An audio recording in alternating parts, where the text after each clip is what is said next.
Low carb beef Paris overload. Tara. Malambot.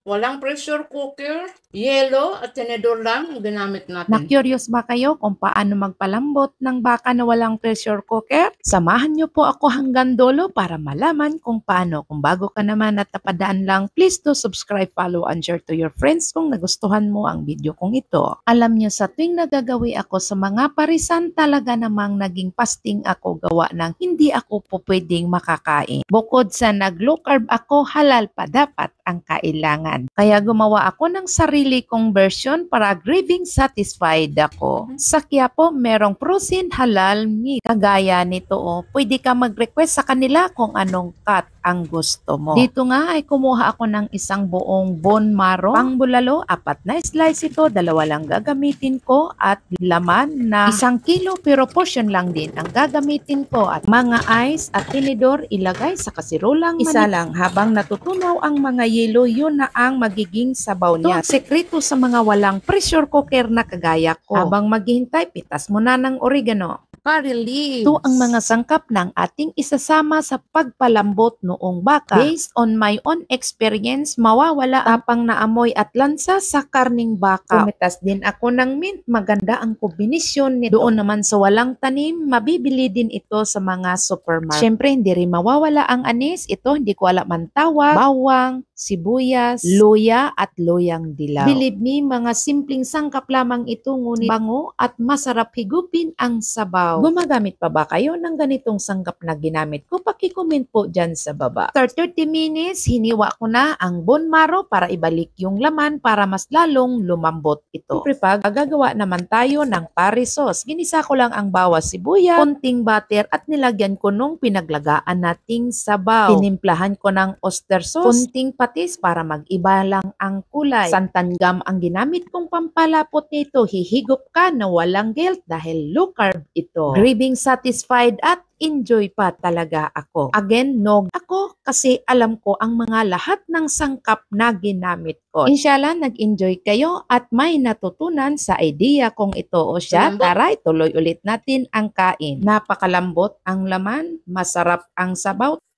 Santan gum ang ginamit natin pampalapot.